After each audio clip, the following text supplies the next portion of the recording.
मैं हेमलता शर्मा अनमोल निधि पर आपका स्वागत करती हूँ। अनमोल निधि यानी ऐसा कोश जिसका कोई मोल नहीं। जैसा आपको पता है कि पिछली वीडियो में हमने लक्ष्मी सूक्त का पाठ किया था, तो आज हम पुरुष सूक्त का पाठ करेंगे।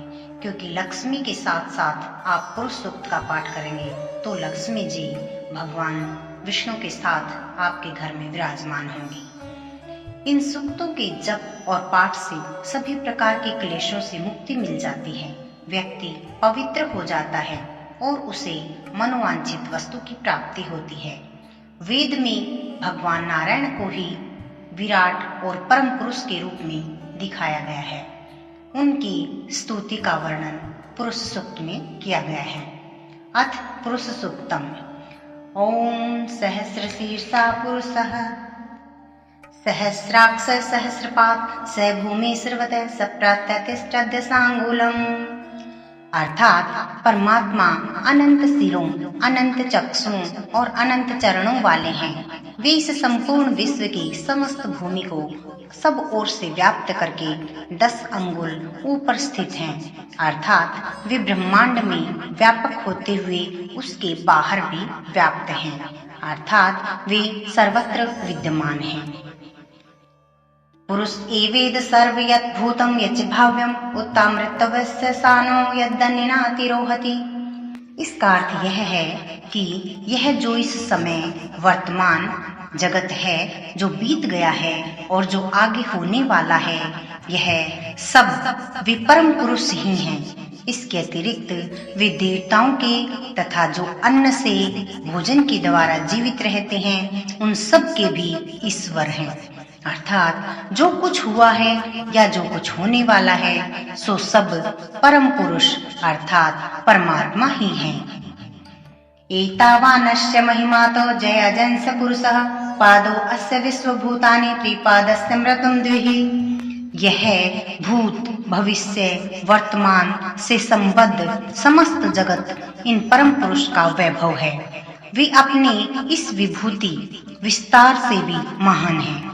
उन परमेश्वर के चतुर्थ अंश का विस्तार एक पाद विभूति में ही यह पंचभूतात्मक विश्व है।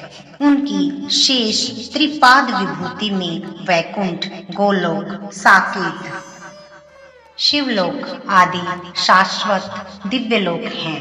अर्थात यह सारा ब्रह्मांड उनकी महिमा है। वे तो स्वयं अपनी महिमा से भी बड़े हैं। उनका एक अंश ही यह ब्रह्मांड है। उनके 3 अविनाशी अंश तो दिव्यलोक में हैं। त्रिपादूर्ध्व उद्वैत पुरुषः पादो अस्य अभवेत् पुनः ततो विश्वंग व्याक्रामत् शासनंसने अभि। इसका अर्थ यह है कि त्रिपादी भूति में उन परम पुरुष का स्वरूप नित्य प्रकाशमान है, क्योंकि वहाँ माया का प्रवेश निषेध है। इस विश्व के रूप में उनका एक पाद ही प्रकट हुआ है और इस एक पाद से ही समस्त जड़ चेतन रूप समस्त जगत को व्याप्त किए हुए हैं। अर्थात 4 भागों वाले विराट पुरुष के एक भाग में यह सारा संसार समाहित है। वे इसके 3 भाग अनंत अंतरिक्ष में समाये हुए हैं। ततो विराट जायत विराजो अधिपुरुषः स जातो अत्रिचित् पश्चादोर्मिमथः पुरः। इस श्लोक का यह अर्थ है कि उन्हीं आदि पुरुष से ब्रह्मांड उत्पन्न हुआ। वे परम पुरुष ही ब्रह्मांड की अधिदेवता के रूप में प्रकाशित हुए। ब्रह्मांड देह से जीव उत्पन्न हुआ।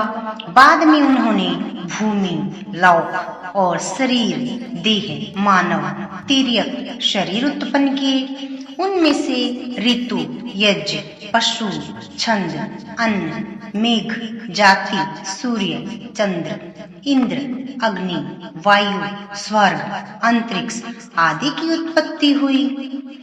तस्मात् तद्ज्ञातः सर्वभूतैः संवृतं कृष्णराज्यं पशुंस्तां चक्रे वायव्यारण्य ग्राम्यस्ते।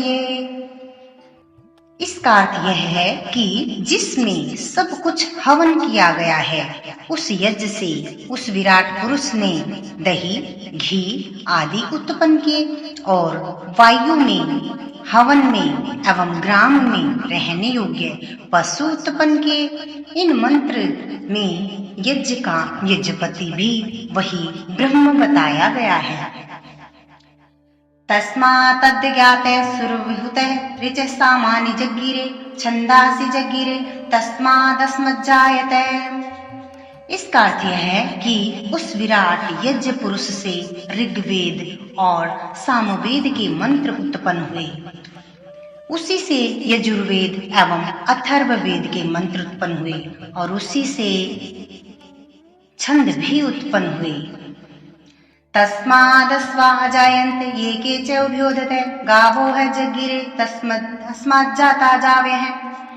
इसका अर्थ यह है कि उस विराट पुरुष से दोनों ओर दांत वाले घोड़े उत्पन्न हुए, उसी से गायें उत्पन्न हुई और उसी से भेड़ बकरियां आदि पशु उत्पन्न हुए। तम यज्ञं बहर्षि प्रोक्सन्नं पुरुषं जातम् अग्रतः तेन देवा अयजन्त साध्या ऋषयश्च ये।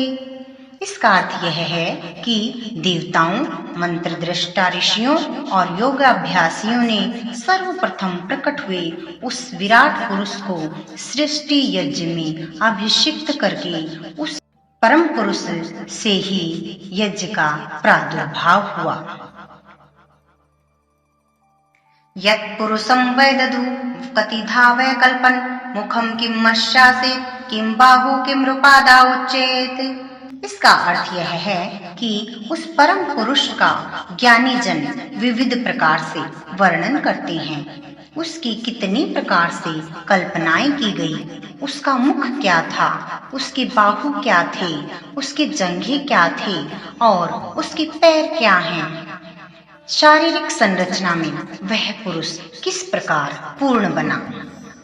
ब्राह्मणो अस्य मुखासीदं बाहु राजन्यः कृत उरु तदस्य यद्वैश्यः पद्भ्यां शूद्रो अजायत। विराट पुरुष के मुख से ब्राह्मण यानी ज्ञानी और विवेकवान पुरुष उत्पन्न हुए, दोनों भुजाओं से क्षत्रिय यानी पराक्रमी उत्पन्न हुए। उस विराट पुरुष की दोनों जंघाओं से वैश्य यानी पोषण करने वाले प्रकट हुए और पैरों से शूद्र यानी सेवक प्रकट हुए। चंद्रमा मनसो जातश्चक्षु सूर्यो अजायत श्रोताद्वायुश्च प्राणश्च मुखादग्निर्जायत। इसका अर्थ यह है कि विराट पुरुष परमात्मा के मन से चंद्रमा उत्पन्न हुए, नेत्रों से सूर्य की उत्पत्ति हुई, कानों से वायु की एवं प्राण तथा मुख से अग्नि की उत्पत्ति हुई। नाभ्या आसीदंतरिक्ष शीर्षणोद्योः संवर्तत पद्भ्यां भूमिर्दिशि स्रोतां तथा लोकाम अकल्पयन्। उन्हीं विराट पुरुष की नाभि से अंतरिक्ष लोक, मस्तक से स्वर्ग, पैरों से पृथ्वी, कानों से दिशाएं प्रकट हुई। इस प्रकार समस्त लोक उस पुरुष की ही रचित की गई सृष्टि है, उस पुरुष के द्वारा ही कल्पित किया गया संसार है। यत् पुरुषेण हविषा देवा यज्ञमन्वतः वसंतोस्यासिदाज्यम ग्रीष्म ईदमः सर्दिवः। इसका अर्थ यह है, देवों ने विराट पुरुष को हविष्य मानकर यज्ञ का शुभ आरंभ किया, तब वसंत ऋतु उसका घी बना, ग्रीष्म ऋतु उसकी काष्ठ अर्थात समिधा एवं शरद ऋतु हविष्य बने। सप्तास्यासन् प्रीधश्रीः सप्तस्मेधः कृता देवा यद्यज्ञं तन्मना अबध्यनन् पुरुषं पशुम्। इसका अर्थ यह है कि देवताओं ने जिस यज्ञ का विस्तार किया उसमें विराट पुरुष को ही पशु हव्य रूप की भावना से बांधा नियुक्त किया। उसमें यज्ञ की 7 परिधियां एवं 21 प्रकार के छंदों की गायत्री, अति, जगति और कृति में से प्रत्येक की 7-7 प्रकार से समिधाएं बनी।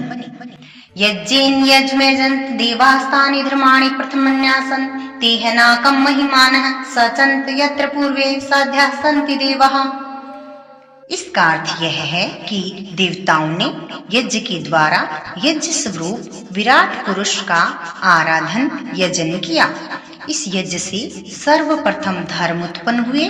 उन धर्मों के आचरण से देवता महान महिमा वाले होकर उस स्वर्ग लोक का सेवन करते हैं जहाँ प्राचीन साध्य देवता निवास करते हैं। अतः हम सभी सर्वव्यापी जड़ चेतन रूप उस विराट पुरुष की करबद्ध स्तुति करते हैं। जय जय पुरुष सूक्तम।